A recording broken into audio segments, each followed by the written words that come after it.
Welcome back to the Hazmat Chat podcast. It's been a while, but we're back here to talk to you today about STARS. STARS is a hazmat consulting firm, as you can see behind me. And we want to tell you a little bit about why we do, what we do, and how we do it. So the next 3 episodes are going to talk about that.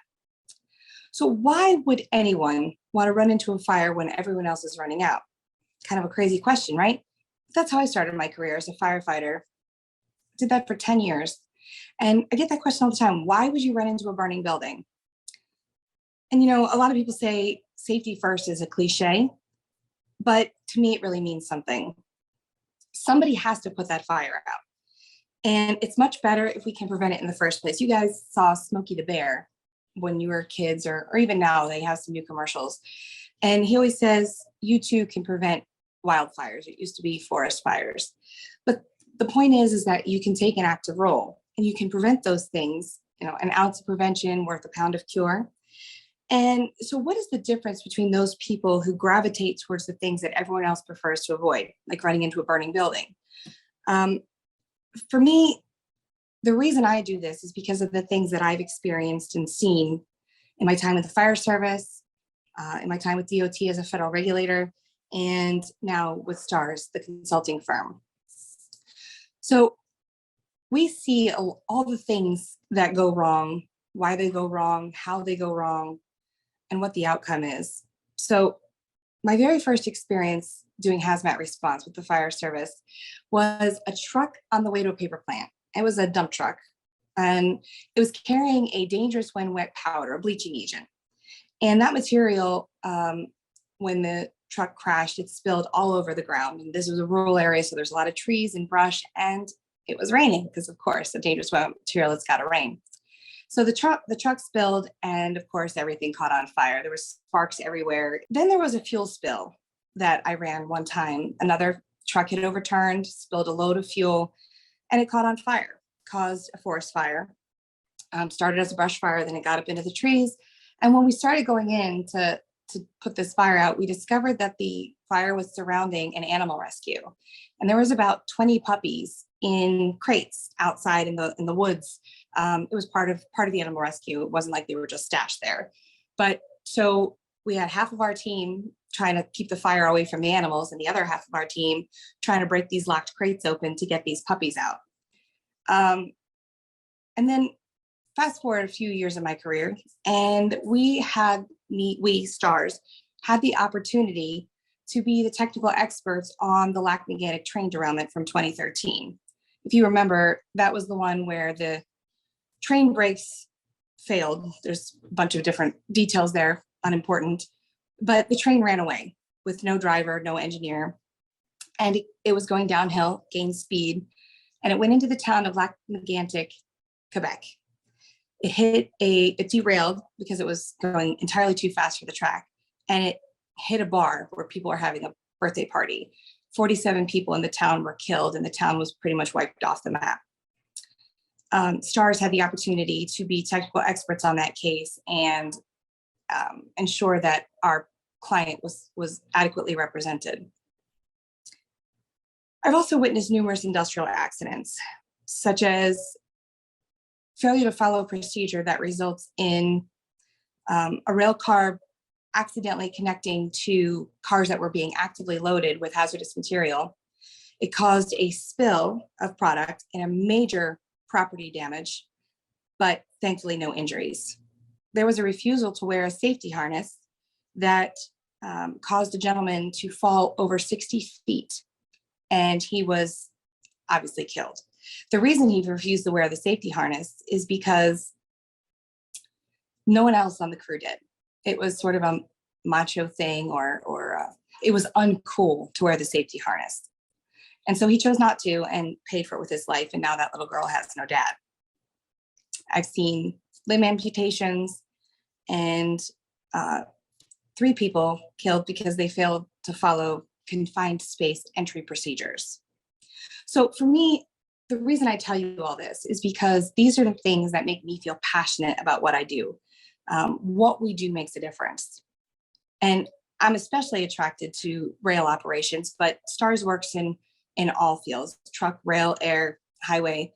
But I was a DOT inspector with FRA. So for me, rail is my passion. My dad was also in the railroad industry, so I sort of grew up around it. When I was an FRA inspector, one of my favorite things to do was to go to the port and do port inspections, because in those containers, you never know what's in them, right? You might see one placard on it, and you open up the container and there's all kinds of different things in there that maybe weren't required to have placarding. So it was just very exciting for me. And then also the chemical plants, that was very cool. When I first started with FRA, one of my very first plant inspections was at a manufacturing company that made soap products, laundry detergents, and things like that. And it was absolutely fascinating watching this stuff manufactured and all the different brands they made and how it was bottled. They make TV shows about that stuff now, and that's what I get to do for a living. So it's very exciting for me. I really enjoy it. And then also, working in rail yards. So I will never forget my very first day as an FRA inspector. I'd never really been in a rail yard other than went to work with my dad as a kid a couple of times. So I was brand new to learning how they work. And my supervisor had a weird sense of humor, and he decided to teach me a very valuable lesson on my first day to make sure that, I saved my life as time went on. So he takes me out in the middle of this very busy rail yard, and he's standing there. And of course, I'm brand new on the job, first day on the job, just got sworn in, and he's giving me safety instructions. So of course, I'm paying rapt attention. The problem with that was that I wasn't paying attention to my surroundings. So he knew what was going on, but I didn't. He had me standing next to a track that pulled out, the locomotive was starting to pull the train. And if you've ever been in a rail yard, when that happens, it makes some very loud banging noises as the slack is pulled out of each of those cars. And I was standing right next to it, totally not expecting it. It made me jump so much that I almost took off running. Of course, he grabbed me so that I didn't run out in front of another train coming the other way. But regardless, it was a lesson I never forgot.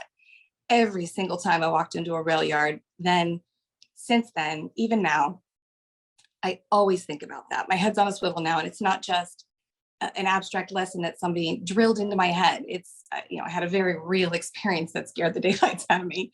So it's something I never forgot. And so when I was with the fire service, I saw the end result of accidents. When I went out on the scene, I saw the things on fire, the material spilled, the people already injured, the property already destroyed. So I never, I got to see what happened, what the cost of those mistakes was. And I had no power to change it.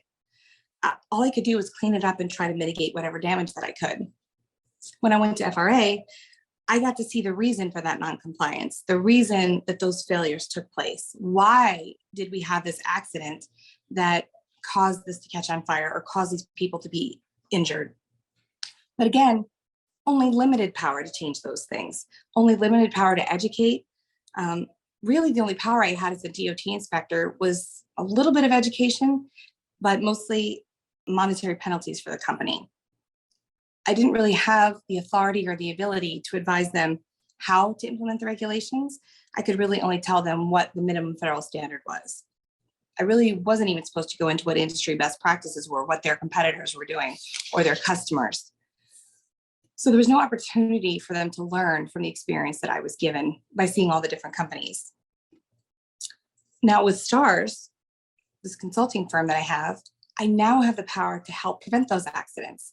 I get to reduce the need for DOT or the fire service to get involved at all, because if I can prevent those from happening, you're not getting the fines and penalties. You're not having the cleanup and mitigation. There's not people being injured.